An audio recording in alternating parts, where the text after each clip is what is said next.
Izzy here from Tech, and in this video, we're going to talk about the TPMS Relearn procedure. With all of the different vehicle makes and models out there, vehicle relearns can be a bit tricky. We're all familiar with wireless connectivity, and the relearn procedure for TPMS sensors works in a similar manner. Essentially, it pairs the sensors to the vehicle's computer. When tires are rotated or a sensor is replaced, a relearn process is required. The relearn process allows the new sensor to share data with the TPMS and alert drivers to low air pressure or issues with the system.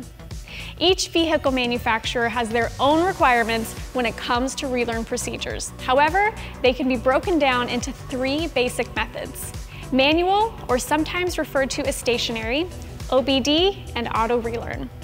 Manual relearns involve activating the vehicle's TPMS relearn mode by performing a sequence specific to the vehicle's year, make, and model. Sequences may include actions like turning the key several times, stepping on the brake pedal, or a combination of other actions to activate the relearn mode. Once the vehicle is in relearn mode, the sensors must all be triggered in order using the TPMS programming tool. This allows the sensors to communicate with the vehicle and learn the sensor ID, and in some systems, the location of the sensor, for example, passenger side front.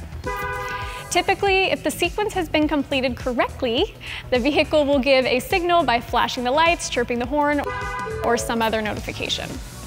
The next type of TPMS relearn procedure is Obd2 Relearn. This method involves writing the sensor code to the vehicle's computer via the Obd2 port. To complete this procedure, first scan the sensors in order using your TPMS scan tool.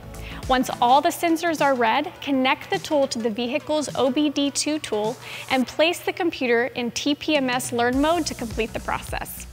Last but certainly not least is automatic relearns. Many vehicles are now equipped with an auto relearn feature that detects and learns sensor IDs and locations simply by driving the vehicle for a determined amount of time. In some cases, even if the vehicle is equipped with an auto learn mode and you're installing a new sensor, it's recommended that you still perform an Obd2 relearn to ensure that the new sensor is properly communicating with the computer. As you can see, knowing the type of sensor, relearn method, and procedure can get a bit complicated.